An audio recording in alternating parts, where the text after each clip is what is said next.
আসসালামু আলাইকুম। আমরা আজকে হজকিন লিম্ফোমা নিয়ে আলোচনা করা শুরু করব, which is a type of malignant proliferation of mature B cells, and এটার মেইন ক্যারেক্টারিস্টিক ফিচার হচ্ছে রিড স্টেনবার্গ সেল, বা যেটাকে আমরা শর্টে আরএস সেল বলি।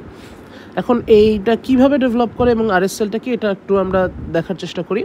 ফার্স্টলি হচ্ছে বোন ম্যারো থেকে নাইফ বি সেলগুলি বের হয়ে লিম্ফ নোডের দিকে আসে। লিম্ফ নোডের তিনটা জোন থাকে, একটা মার্জিনাল জোন, একটা মেন্টাল জোন, একটা জার্মিনাল জোন ইনারমোস্ট। মার্জিনের যে মার্জিনাল জোনটা, সেটাকে ভেদ করে যখন মেন্টাল লেয়ার বা মেন্টাল জোনে আসে, তখন হচ্ছে তারা অ্যান্টিজেনের এক্সপোজারে আসে। অ্যান্টিজেনের এক্সপোজারে এসে এই বি সেলগুলি সেন্ট্রোব্লাস্টে কনভার্ট হয়।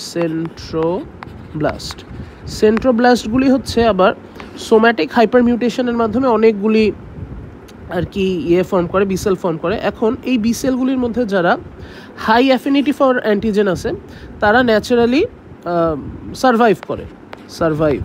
আর যারা হচ্ছে লো অ্যাফিনিটি ফর অ্যান্টিজেন আছে, তারা হচ্ছে অ্যাপোপ্টোসিসের মাধ্যমে মরে যায়।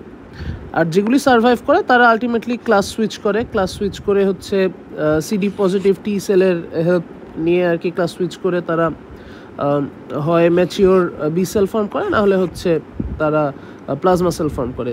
ম্যাচিওর বি সেলের এই গায়ে হচ্ছে অ্যান্টিজেন লাগা থাকতে পারে, আর প্লাজমা সেলরা তো এই অ্যান্টিজেনগুলো প্রডিউসই করে। যাই হোক, তো আমাদের আর কি যে অ্যাপোপ্টোসিস হয়ে গিয়েছিল, এই যে প্রসিজিওরটা, এটা যদি কোনো কারণে বাইপাস হয়ে যায়, কোনো কারণে যদি প্রলিফারেশনের রেটটা বেড়ে যায়, অথবা কোনো কারণে যদি অ্যাপোপ্টোসিসের টেন্ডেন্সিটা কমে যায়, সেক্ষেত্রে দেখা যায় যে এই সেলগুলি ম্যালিগনেন্টলি প্রলিফারেট করতে থাকে। আর যেহেতু এটা সেন্ট্রোব্লাস্ট থেকে চেঞ্জ হয়ে অলরেডি আসছে, সো এটা হচ্ছে ম্যাচিওর সেলস। তো এই ম্যাচিওর সেলগুলি অ্যাপোপ্টোসিস ইভেট করে এরকম বিভিন্ন অ্যাবনর্মাল ফর্ম নিতে পারে। একটা ক্লাসিক ফর্ম হচ্ছে যে আউজাই নিউক্লিয়াস অ্যাপিয়ারেন্স, এরকম দুইটা থাকবে, নিউক্লিয়াস থাকবে, মানে বাইল্যাটারালি দুইটা পাশাপাশি থাকবে, পেঁচার চোখের মতো লাগে, জন্য এগুলিকে বলা হচ্ছে আউজ আই নিউক্লিয়াস। তো এইটাই হচ্ছে basically classical Reed Sternberg cell.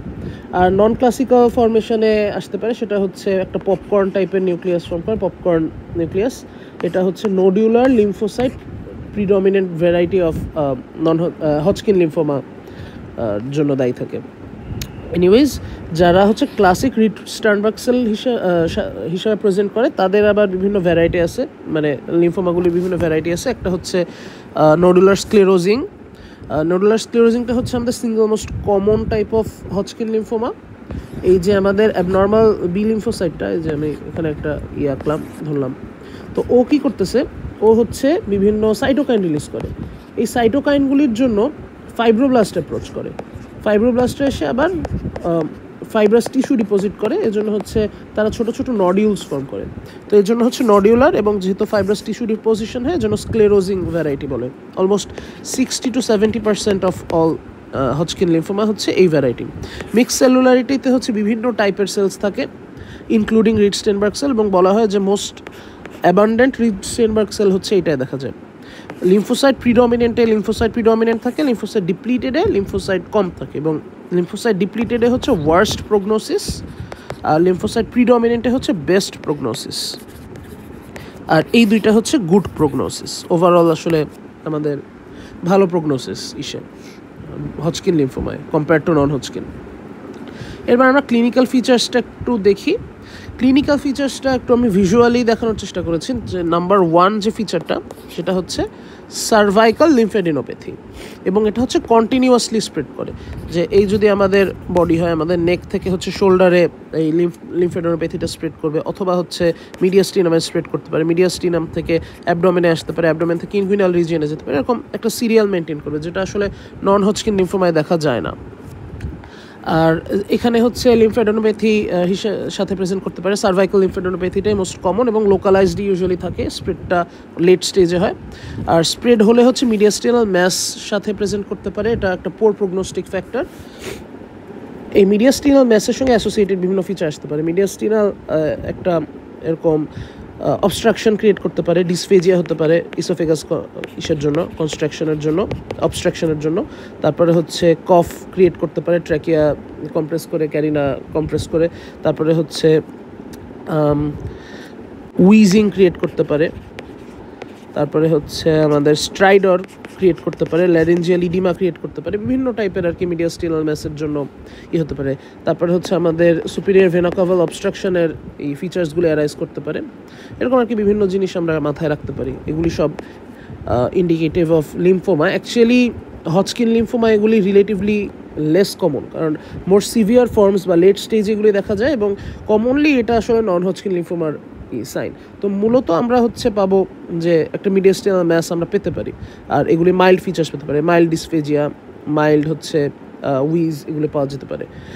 আর মিডিয়াস্টিনাল ম্যাসের পর হচ্ছে আমাদের যে মেইন ফিচারগুলি, বি সেল যে সিমটমগুলি, বি সেল সিমটম বা বি সিমটমই বলে আসলে, বি সিমটম। এখন বি সিমটমগুলি কেন অ্যারাইজ করে?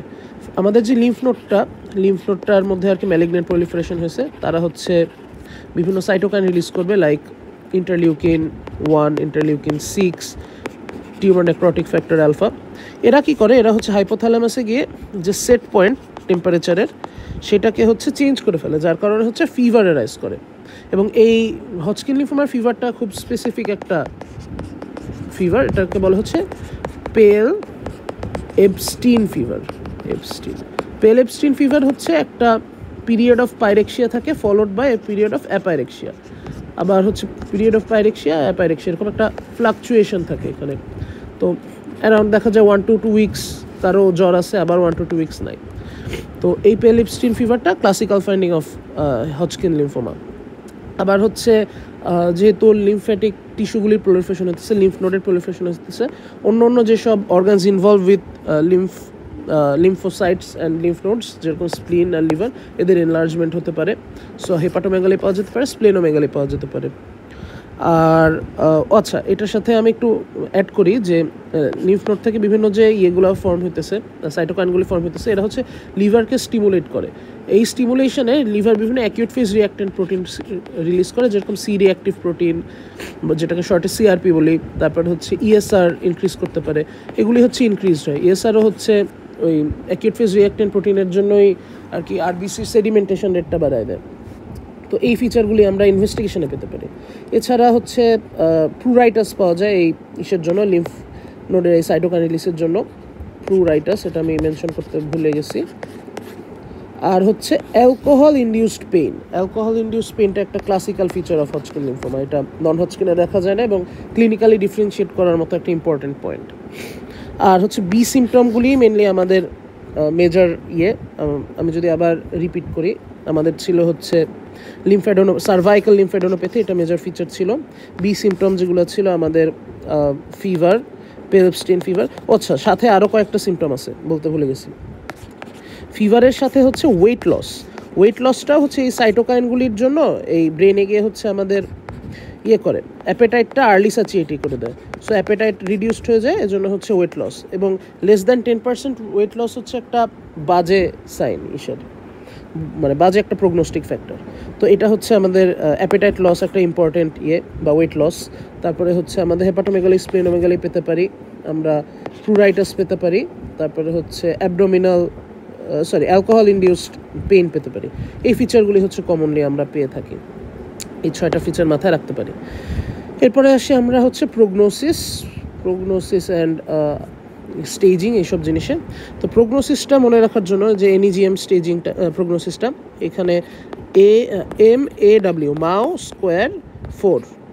তো মাও স্কোয়ারের A2, W2 দিয়ে আমরা পয়েন্ট রাখবো। MA হচ্ছে MA হচ্ছে ম্যাস। মেলদের হচ্ছে ব্যাড প্রোগনোস্টিক ফ্যাক্টর, আর ম্যাস যদি সেটা 10 সেন্টিমিটারের চেয়ে বেশি হয়, এটা একটা বাজে প্রোগনোস্টিক ফ্যাক্টর।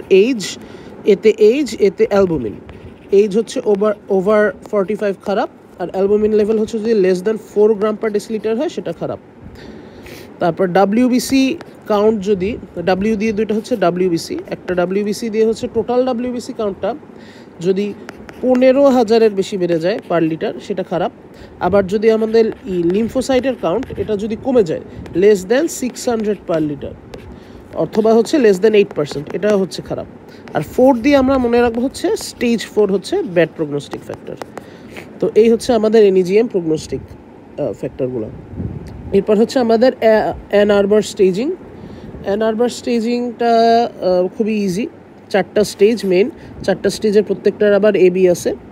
এখন এই 4টা স্টেজিংয়ে যখন একটা লিম্ফ নোডের লিম্ফ্যাডেনোপ্যাথি হবে সেটা স্টেজ 1, একটার পর যখন বেশি হবে 2 or more তখন হচ্ছে এটা stage 2, but it stage 2 as long as যে ডায়াফ্রামের একটা সাইড ইনভলভ করে। ধরা গেল যে এই একজন কি আছে, তার সার্ভাইকাল লিম্ফ্যাডেনোপ্যাথি হয়েছে, তার হচ্ছে মিডিয়াস্টিনাল ইনভলভ করছে, এই পর্যন্ত আসছে। এখন এইটা হচ্ছে হেমিডায়াফ্রামের একটা সাইডে, আর যখন অন্য সাইডে চলে যায় তখন হচ্ছে সেটা স্টেজ 3। আর হচ্ছে যখন এক্সট্রানোডাল ইনভলভমেন্ট হয়ে যায়, লিম্ফ নোড ছেড়ে অন্য জায়গায় চলে যায়, তখন হচ্ছে এটা স্টেজ 4। এখন একটা ক্লাসিক কোয়েশ্চেন হচ্ছে, কারো যদি স্প্লেনোমেগালি নিয়ে প্রেজেন্ট করে, সে কি আসলে স্টেজ 3-তে না স্টেজ 4-এ? এখন স্প্লিনটাকে একটা লিম্ফয়েড অর্গান ধরা হয় বলে এটাকে স্টেজ 3 বলা হয়। স্প্লেনোমেগালি যদি পাওয়া যায় সেটা স্টেজ 3। আর এই প্রত্যেকটা স্টেজের যে এ আর বি আছে, এ দিয়ে হচ্ছে কোনো সিস্টেমিক সাইন্স অ্যান্ড সিমটম যদি না থাকে এক্সেপ্ট প্লুরাইটাস, তখন এটাকে আমরা স্টেজ এ বলি। আর systemic signs and symptom particularly যদি বি সিমটমগুলো থাকে, যেটা আমি আবার বলি, weight loss, Pel Epstein fever, আর হচ্ছে নাইট সোয়েট একটা ইম্পর্টেন্ট জিনিস ভুলে গেছে বলতে, নাইট সোয়েট, এই জিনিসগুলি যদি থাকে তাহলে হচ্ছে এটা আমরা টাইপ বি বলবো। ডায়াগনোসিসের জন্য হচ্ছে ডিফাইনেটিভ দুইটা, একটা হচ্ছে আমাদের লিম্ফ নোড বায়োপসি, একটা হচ্ছে bone marrow biopsy. Lymph node বায়োপসিতে হচ্ছে আমরা রিটস্টেনবার্গ সেল যদি পেয়ে যাই তাহলে বুঝবো হচ্ছে এটা আমাদের হজকিন লিম্ফোমা। আর যদি অন্য কোনো ফিচার পাওয়া যায় নন হজকিন, আবার নন ক্লাসিক্যাল যদি পপকর্ন শেপড সেল পাওয়া যায় সেটা হচ্ছে হজকিন লিম্ফোমাকে ইন্ডিকেট করে। এই আর কি, এই জিনিসটাই আর কি আমাদের দেখতে হবে। এবং একটা আমাদের মোস্ট সেন্সিটিভ টেস্ট বোন ম্যারো বায়োপসি করেও দেখা যেতে পারে, এক্ষেত্রে প্যাচি বোন ম্যারো ইনফিলট্রেশন পাওয়া যাবে। এটা হচ্ছে অ্যাকচুয়ালি ডায়াগনোসিসের চেয়েও ডিজিজ প্রোগ্রেশনের জন্য বেশি ভূমিকা পালন করে, কারণ হচ্ছে আসলে এই পর্যন্ত স্প্রেড করছে কি না এটা দেখা হয় বোন ম্যারো থেকে। তো এই আমাদের ডায়াগনোসিস। এবার হচ্ছে আমাদের ট্রিটমেন্ট রেজিমেন। ট্রিটমেন্ট স্টেজ 1 আর 2 এর জন্য হচ্ছে রেডিওথেরাপি প্লাস হচ্ছে কেমোথেরাপি ইউজ করা হয়, বাট রেডিওথেরাপির সঙ্গে একটা সমস্যা হচ্ছে সেকেন্ডারি ম্যালিগনেন্সি অ্যারাইজ করতে পারে, এর জন্য লং টার্ম আর কি আমরা সার্ভেইলেন্সে রাখি পেশেন্টকে ইসের পর। আর যদি দেখা যায় যে স্টেজ 1-2 মানে আর্লি স্টেজে আর নাই, লেট স্টেজে চলে গেছে, তখন শুধু কেমোথেরাপি দেওয়া হয়। আর যদি দেখা যায় যে মিডিয়াস্টিনাম ইনভলভমেন্ট হয়েছে, লার্জ মিডিয়াস্টিনাল ম্যাচ, সেটা যে স্টেজেই থাকুক না কেন সেটা আরটিসিটি দুইটাই ইউজ করতে হবে, মানে রেডিওথেরাপি কেমোথেরাপি দুইটাই ইউজ করতে হবে। এখন হচ্ছে কেমোথেরাপির জন্য আমরা কোন রেজিমেন ইউজ করি in case of Hodgkin lymphoma? এটা হচ্ছে ABVD থেরাপি। এতে হচ্ছে অ্যাড্রিয়ামাইসিন, বিতে হচ্ছে ব্লিওমাইসিন, ভিতে হচ্ছে ভিনক্রিস্টিন, আর ডিতে হচ্ছে ডক্সোরুবিসিন। এগুলি হচ্ছে আমাদের মেইন স্টে ড্রাগ। এছাড়া সাইক্লোফসফামাইড, দেন হচ্ছে স্টেরয়েড, প্রেডনিসোলোন, তারপর হচ্ছে ওই টুক্সিম্যাব, এগুলি ইউজ করা যেতে পারে, বাট এইগুলি হচ্ছে মেইন। এখন আমাদের ব্লিওমাইসিনের জন্য হচ্ছে পালমোনারি ফাইব্রোসিসের ইনসিডেন্সটা বেশি হয়, এর জন্য হচ্ছে আমাদের যারা লং টার্ম হজকিন লিম্ফোমার পেশেন্ট তাদের হচ্ছে সিটি অফ চেস্ট এটা রেগুলারলি আর কি করা হয়, আর সাথে হচ্ছে লাং ফাংশন টেস্টগুলিও দেখা হয়, লাং ফাংশন টেস্ট। এবং হচ্ছে এই পেশেন্টদের ক্ষেত্রে অক্সিজেন দেওয়াটা নিয়ে আর কি একটু কনসার্ন থাকে, কারণ অক্সিজেন মিডিয়েটেড ফ্রি রেডিকাল ড্যামেজের কারণে লাংসে আরও বেশি ড্যামেজ হয় কিনা, that's something to keep in mind. আর ডক্সোরুবিসিন ইন্ডিউস যে কার্ডিওমায়োপ্যাথি, এটা এই ক্ষেত্রে কম হয়, কারণ ডক্সোরুবিসিন খুব কম ডোজে মানে কম অ্যামাউন্টে ইউজ করা হয়, ডোজটা খুব কম থাকে। এই হচ্ছে আমাদের ড্রাগস নিয়ে। এরপর হচ্ছে রিল্যাপস যদি হয়, রিল্যাপসের ক্ষেত্রে হচ্ছে স্যালভেজ কেমোথেরাপি আর হচ্ছে স্টেম সেল ট্রান্সপ্ল্যান্ট করে ট্রিটমেন্ট দেওয়া হয়। হজকিন লিম্ফোমার শর্ট আলোচনা এটুকুই।